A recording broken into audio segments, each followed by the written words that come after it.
ఓం సాయిరామ్. సాయి భక్తులందరికీ నమస్కారం అండి. సాయిబాబా దయ వల్ల ప్రతి ఒక్కరి కుటుంబం ఎక్కడున్నా కూడా సుఖంగా, సంతోషంగా ఎప్పుడు కూడా ఆయుర ఆరోగ్యాలతో ఆనందంగా ఉండాలని చెప్పి సాయి తరపున నేను కూడా కోరుకుంటూ ఇంకా ఈరోజు వీడియోని స్టార్ట్ చేస్తున్నాను. ఈరోజు వీడియోలో సాయి పిలుపు ద్వారా మనకు వచ్చినటువంటి సందేశం ఏంటంటే, తల్లి నీ కోసం ఒక శుభవార్త తలుపు తట్టబోతుంది, కాదు అనకుండా స్వీకరించమ్మా అని మనకు బాబాగారైతే ఒక చక్కటి సందేశాన్ని మన ముందుకైతే తీసుకొచ్చారు. ఇలా బాబాగారు ఎందుకు చెప్తున్నారు అని మనం సాయి మాటల్లోనే తెలుసుకుందాం. వీడియో స్టార్ట్ చేసే ముందు ఒక చిన్న రిక్వెస్ట్ అండి. ఈ సందేశం కనుక మీకు నచ్చినట్లయితే వీడియోకి అయితే ఒక చిన్న లైక్ అయితే ఇవ్వండి. తల్లి, మంచివారి జీవితంలో ఏం జరిగినా అది వారి మంచి కోసమే జరుగుతుంది అని, మన మంచి కోరే జరుగుతుందని మనం ఎప్పుడూ గుర్తుంచుకోవాలి. ఈ ప్రపంచంలో నీకు ఎవరూ సహాయపడటం లేదని బాధపడుతున్నావు కదా, ఆ భావనను నువ్వు తొలగించు.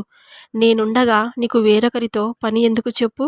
నువ్వు నన్ను నమ్ముకున్నావు కదా, ఖచ్చితంగా నువ్వు అనుకున్న పని ఏదైతే ఉందో, నువ్వు అనుకున్న కోరిక నీ మనసులో ఏదైతే బలంగా పాతుకొని ఉందో ఆ కోరిక అనేది ఖచ్చితంగా నెరవేరేలా నేను చేస్తాను. నా భక్తుల కష్టములన్నీ నావే. నా భక్తుని గురించి నేనెప్పుడూ ఆలోచిస్తూనే ఉంటాను. నేను నా భక్తుల కోరికలన్నింటినీ ఖచ్చితంగా నెరవేరుస్తాను. నిన్ను నిందించిన వారిని నీవు నిందించొద్దు, ఓర్చుకో. నీ ఓర్పు నాకు చాలా సంతోషాన్నిస్తుంది. నా నామాన్ని ఎప్పుడూ జపించి పక్కకి తప్పుకో, అంతా నేను చూసుకుంటాను కదా. నీ ఓర్పుకు ఫలితాన్ని తప్పక నువ్వు పొందగలుగుతావు. పదే పదే నీకు అడ్డంకులు వస్తున్నాయి అంటే అర్థం ఏంటో తెలుసా? త్వరలో నీకు మంచి రోజులు రాబోతున్నాయని అర్థం. నీ విజయానికి ముందు నీ ఓర్పుకి కాలం పరీక్ష పెడుతుందని అర్థం. ఏదైనా నువ్వు పనిని ప్రారంభించేటప్పుడు ఆ పని జరగడం లేదని నువ్వు బాధపడొద్దు. ఎవరైనా నిన్ను అవమానపరిచినా నువ్వు బాధపడొద్దు. ఖచ్చితంగా నువ్వు అనుకున్న పని ఏదైతే ఉందో అది సక్రమంగా జరిగే సమయం ఆసన్నమైంది. ఖచ్చితంగా నువ్వు ఏది అయితే అనుకోని బలంగా నీ మనసులో కోరుకుంటున్నావో ఆ పని జరిగితేనే నేను సంతోషంగా ఉండగలను, అలా జరిగితేనే నేను హ్యాపీగా ఉండగలను అని నువ్వు ఏదైతే అనుకుంటున్నావో అది నీకు ఖచ్చితంగా నెరవేరుతుంది. ఇప్పుడు మీ జీవితంలో నేను ఎలా మలుపు తిప్పుతానో చూడండి, మీరే ఆశ్చర్యపోతారు. అన్ని సంతోషాలతో మీకు ఒక కొత్త ప్రారంభం అనేది ఉంటుంది. ఎప్పుడైనా ప్రేమపూర్వకంగా పిలిచే ఒక పిలుపుకు నేను సమాధానం ఇస్తాను. నిజాయితీతో నీవు చేసే ప్రార్థనను నేను స్వీకరించి నెరవేరుస్తాను. నేను పూర్తి శ్రద్ధ మరియు సబూరి ఉన్న చోట మాత్రమే నివసిస్తాను. చూడు తల్లి, నువ్వు నాకు పూజలు చేయి, నాకు ప్రసాదాలు పెట్టు, నన్ను అలంకరణ చేయి, ధూపదీపం నైవేద్యాలు సమర్పించని నేనెప్పుడైనా నిన్ను అడిగానా చెప్పు?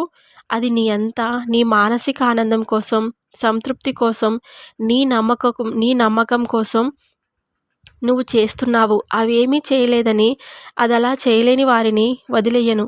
ఇవేవీ సమర్పించకపోయినా వారిని కూడా నేను నా హక్కున చేర్చుకుంటాను. ఏ వ్యక్తి, ఏ వస్తువు, ఏ విషయము, ఏ పరిస్థితి నిన్ను దుఃఖానికి గురి చేయలేదు. నీవు ఏర్పరచుకున్న భావాలు కానీ, అభిప్రాయాలు కానీ, నీ ఆలోచనలు కానీ అన్నీ నీ దుఃఖానికి గురి చేస్తాయి అన్న శాశ్వత సత్యాన్ని నువ్వు ఎప్పుడూ గుర్తుంచుకొని నీ జీవితాన్ని ముందుకు కొనసాగిస్తూ ఉండు. నువ్వు అస్సలు బలహీనుడివి కాదు. నువ్వు చాలా బలమైన వాడివి. ఇది బాగా గుర్తుంచుకో. నేను ఇక్కడ ఉన్నప్పుడు ఒకడు ఎలా బలహీనవుతారు చెప్పు? నువ్వే నా బలవంతుడివి. ఇది నా పరీక్ష కాలం. చాలా కష్టమైన పరిస్థితి నుంచి నువ్వు రక్షించబడతావు. ఎంత కాలం గడిచినా కూడా, ఎంత అసాధ్యమని అనిపించినా కూడా మీరు విశ్వాసంతో ఉంటే మీకు సమయం వస్తుంది. నేను మీకు చేసిన వాగ్దానాన్ని నెరవేర్చబోతున్నాను. మీ కష్టాలు త్వరలో ఖచ్చితంగా తీరుతాయి. మీరు నేను చేసే అద్భుతం కొరకు చాలా కాలంగా ఎదురు చూస్తున్నారు కదా, ఇప్పుడు అది మీ ముందుకు రాబోతుంది. చాలా సానుకూలమైన కొన్ని శుభవార్తలు మీకు వెళుతున్న మార్గంలో ఉన్నాయి. మీరు మీ జీవితంలో ఒక శక్తివంతమైన కొత్త అధ్యాయంలోకి ప్రవేశిస్తున్నారు. దేని గురించి మీరు భయపడకండి. ప్రతిరోజు నా సచ్చరిత్రను చదువుతూ ఉండండి. నాతో మాట్లాడండి. నేను అన్నీ వింటున్నాను. మీ బాధలన్నీ నాతోనే పంచుకోండి. మీకు సరైన మార్గాన్ని చూపించడానికి నేను ఎల్లప్పుడూ సిద్ధంగా ఉంటాను. అలా కాదని మీరు మీ బాధలన్నింటినీ ఇతరులకు చెప్పుకుంటే అది మీకే నష్టం. ఎందుకంటే మీ బాధలను ఇతరులకు చెప్పుకోవడం వల్ల వాళ్ళు వింటారని మీరు ఏమాత్రం అనుకోకండి. వారు వింటారు, కానీ మీ బాధలన్నీ విని చాలా సంతోషపడతారు. ఎందుకంటే మీ బాధలు వాళ్ళకు చాలా సంతోషాన్నిస్తాయి కాబట్టి. మీ సంతోషాలు వాళ్ళకు ఎంతో బాధనిస్తాయి కాబట్టి. మీరు మీ కష్ట సుఖాలన్నింటినీ నాతో చెప్పుకోండి. నేను ఉన్నాను కదా వినడానికి. అలా కాదని ఇతరులతో చెప్పుకోవడం వల్ల మీరు ఇంకా బాధపడటానికి, వాళ్ళు మిమ్మల్ని మానసికంగా గురి చేయడానికి ఇంకా సిద్ధంగా ఉంటారు. పండుగలకు, పబ్బాలకు, తీర్థయాత్రలకు ఏ పరిస్థితిలోనూ అప్పులనేటివి మీరు చేయకండి. అప్పులు చేసి పండుగలు, తీర్థయాత్రలు చేయమని నేను ఎన్నడూ ఏ భక్తునికి బోధించలేదు. అదేవిధంగా షిరిడీ రావడానికి కూడా ఎవరు అప్పులు చేసి నా దర్శనానికి రానవసరం లేదు. అలా చేయడం నాకు ఏమాత్రం నచ్చదు. ఇష్టం కూడా ఉండదు. నేను నా భక్తులను షిరిడీకి రమ్మని నేనే పిలుచుకుంటాను. అలా కాదని మీరు అప్పులు చేసి రావడం నాకు ఎప్పుడూ ఇష్టం ఉండదు. మనస్సులో ఎటువంటి దురుద్దేశం లేకుండా ఉండు. నువ్వు ఏది కోరుకున్నా సరే నేను నీకు తక్షణమే ఆ పని జరిగేలా చేస్తాను. నీ మనసు నిర్మలంగా, ప్రశాంతంగా అయితే ఉంచుకో. అంతా మంచే జరుగుతుంది. మిమ్మల్ని ఇన్ని రోజులు ఏదైతే గ్రహాలు పట్టి పీడిస్తున్నాయో ఆ దుష్ట శక్తులన్నిటినీ మీ దగ్గర నుండి నేను తరిమివేస్తున్నాను. ఇకపై ఎటువంటి ఆందోళన లేదు. ఎటువంటి భయము లేదు. ఆర్థికంగాను, ఆరోగ్యంగాను మీరు సంతోషపడే సమయం ఇప్పటి నుంచి మీకు ఆరంభమైనది. ఇతరులను బాధపెట్టి వేడుక చూడాలని నువ్వు ఎన్నడూ ప్రయత్నించవద్దు. ఇతరులకు మంచి ఇచ్చిన ఐశ్వర్యం 100 రెట్లు అయి తిరిగి వచ్చినట్లే ఇతరులను మనము పెట్టే బాధలు కూడా అవి 1000 మన వద్దకే తిరిగి వస్తాయి. ఆ కర్మలన్నీ మనకే వస్తాయి. నీవు ధైర్యం వదలకు. ఏమీ చింతపడకు. నీవు బాగుపడతావు. దయాళువైన ఈ పకీరు నిన్ను సంరక్షిస్తాడు. స్థిరంగా ఇంట్లో కూర్చో. నిర్భయంగా, నిశ్చింతగా ఉండు. నా మీద విశ్వాసము ఎప్పుడు పెట్టుకో. దైవలీలను అర్థం చేసుకోవడం కష్టం. మనిషి నాశనానికి ప్రధాన కారణాలు 2. అవి ఏంటో తెలుసా? 1 ఎవరో చెప్పింది వినటం.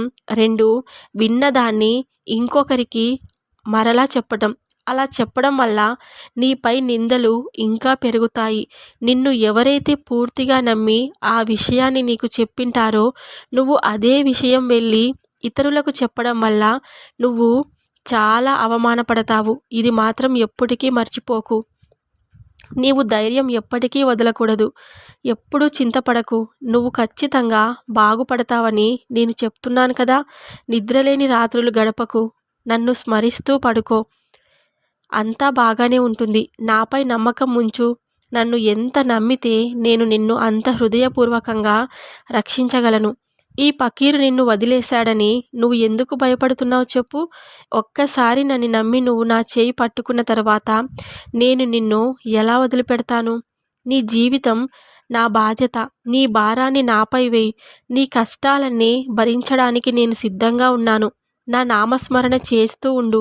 మీరు ఎక్కడైనా నా సహాయం ఖచ్చితంగా అందుకుంటారు.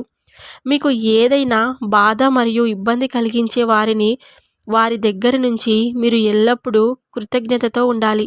ఎందుకంటే ఈ విధంగా మీ కర్మను శుభ్రపరచడానికి వారు మీకు సహాయం చేస్తున్నారు మరియు ఇది మీ కోసం మోక్ష మార్గాన్ని, ముక్తి తెరుస్తుంది. కల్మషం లేని మీ మనస్తత్వం నాకు ఎంతో ఇష్టం. నీవు నన్ను అడిగే ప్రతి కోరిక న్యాయమైనదే. అన్నిటికంటే నువ్వు ఏది కోరుకున్నా మనసులో ఉన్నది ఉన్నట్లుగా చెప్తావు. నన్ను ఎంతగానో నమ్మిన నీకు అంతా మంచే జరుగుతుంది. ఔషధం ఒక రకంగా పనిచేస్తుంది. అలాగే నమ్మకం కూడా ఒక రకంగా పనిచేస్తుంది. ఒకవేళ మనసులో విశ్వాసం ఉంటే అప్పుడు అంతా మంచే జరుగుతుంది. మీ మనసు కలత చెందినప్పుడు, మీరు పడుతున్న బాధ భరించలేనిదిగా మారినప్పుడు నా ముందు కూర్చొని నా సచ్చరిత్రను చదవండి. నా సచ్చరిత్ర పఠనం ఎలాంటి క్లిష్ట పరిస్థితుల్లోనైనా మీకు సహాయపడుతుందని నేను మీకు హామీ ఇస్తున్నాను. నా మాటలపై పూర్తి విశ్వాసాన్ని, నమ్మకాన్ని పెట్టుకోండి అని బాబాగారైతే ఈరోజు ఒక చక్కటి సందేశాన్ని మన ముందుకు తీసుకొచ్చారండి. బాబాగారు మనకు ఏ సందేశం